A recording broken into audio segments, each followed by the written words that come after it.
The following program was funded in part by grants from Google AdSense.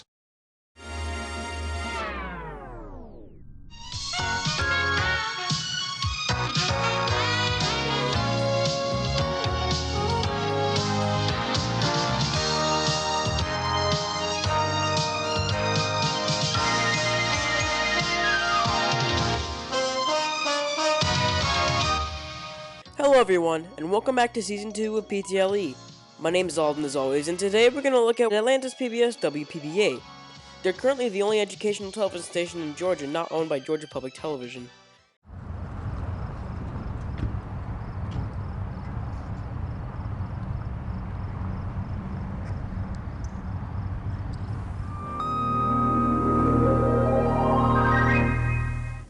They first signed on the air as WETV on February 17th of 1958 before any of the other GPB stations.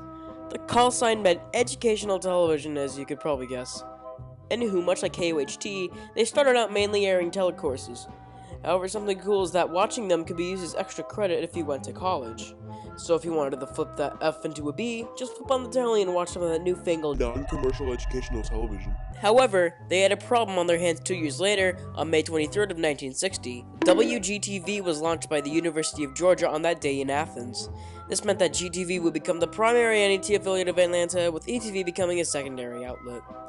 However, on November 5th of 1970, after the demise of National Educational Television, the Georgia Educational Television statewide network launched as a part of PBS, which would later be known as Georgia Public Television and Georgia Public Broadcasting.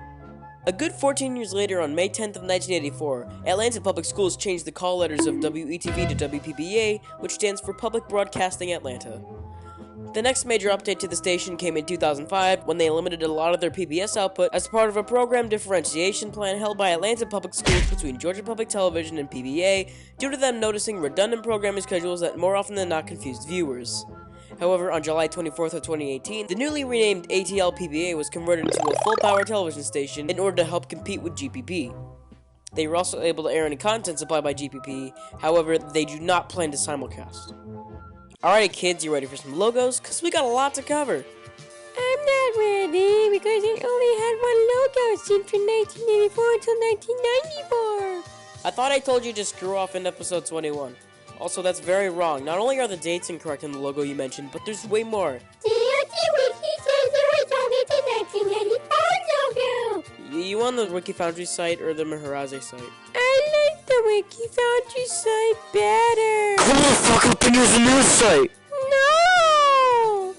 I'm just gonna ignore your competent self. That's it, I'm unsubscribing. Anywho, let's get the show started with this logo, which is presumably a station ID. I call it Cardboard City, and from what we know it was likely seen from the late 60s until the mid 70s. Cool design and all, but it's in black and white plus the fact it doesn't animate. This next logo was seen from the mid 70s until perhaps 1979.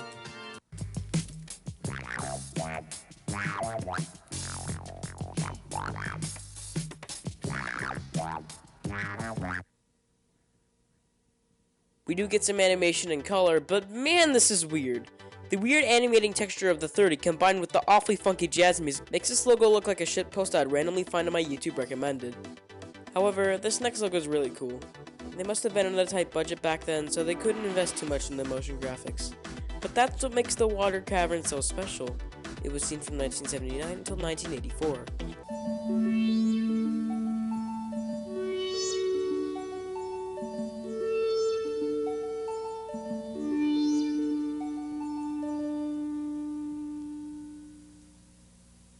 I was having a conversation with Mub5 a few weeks ago, and we were talking about this logo. We both agreed it was very cheap, but it seems to create a very powerful and calming atmosphere. It's not the best logo from the station's catalog, but it's certainly in the top 3.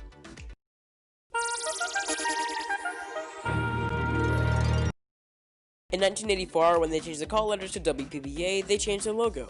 This one was seen from 1984 until around 1987. Interesting design. Surprised it doesn't animate, but that's okay because in 1987, they made a new logo to which I hold dear. It's this one, Freeway. It was seen from 1987 until 1990.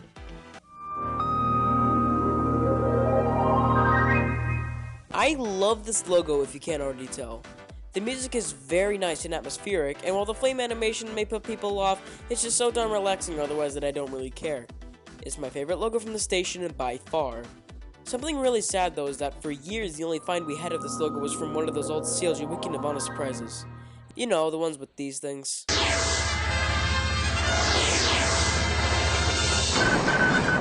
SFM. That's dumb. Television presentation. Be quiet. The copy was very laggy and sounded like a 2005 Flash game. However, I'm very glad that the PBS ST archive was able to uncover a higher quality find, as well as me myself on accident trying to find the next logo. Fun fact, this logo was shot around 75 Fulton Street SW. I was able to track it down thanks to the help of EDC4 after I located a few of the key buildings using a Google image.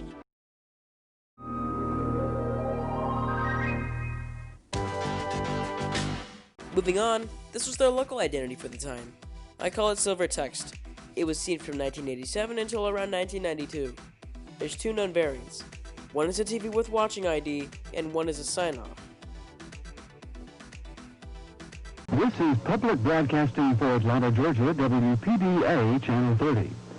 At this time, WPBA concludes its broadcast day, but we invite you to continue to enjoy fine public broadcasting with our companion station, WABE-FM, at 90.1 on your FM dial. With studios located at 740 Bismarck Road in Atlanta, WPBA is owned and operated by the Atlanta Public School System. WPBA is authorized to operate on Channel 30 at an effective radiated power of 1,380,000 watts by the authority of the Federal Communications Commission. On behalf of the entire staff of Channel 30, we wish you now a very pleasant good night. Honestly, this design is very generic. I don't like it all that much. The program ID that came after this, I called the interlacing text. It was seen from 1990 until 1994. I have mixed feelings for this one. On one hand, the music's pretty boppin', and I wouldn't be surprised if it's a bit of an actual song released in some album. However, the animation is very lazy, almost looking like scanimation. The drone footage is also very shaky, but at this point I'm just nitpicking. From my findings, they didn't use any congruent logos from this point forward. In 1992, they rebranded to this design developed by John Christopher Burns. It was seen from 1992 until 2005, and I call it Circle W.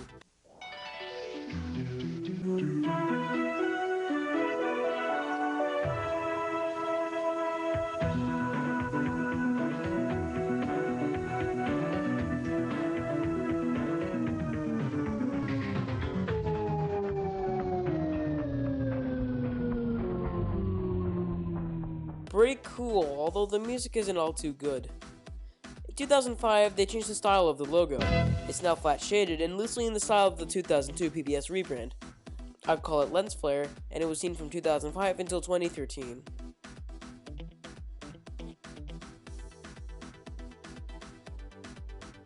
This logo is quite bland, but it's okay for 2005. Next, we have the logo from 2013. It was seen until 2018.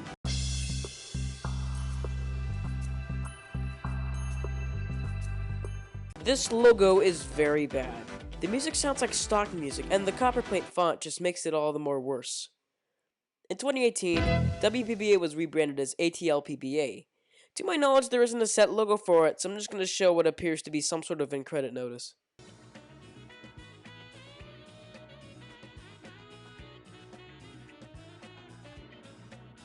The design of this logo is pretty cool, but honestly, they should make a program ID for it. There could be some station IDs, but modern PBS station IDs are becoming harder and harder to find, considering the decline of DVRs and the fact that most people don't even watch TV anymore. And that's all for WPBA. Well, I'm excited for the next episode, because we're going to go to the capital of New York. No, not there. There we are. Don't worry, I'm going there, episode 35. Anyways, good night, gamers. I'm going to bed.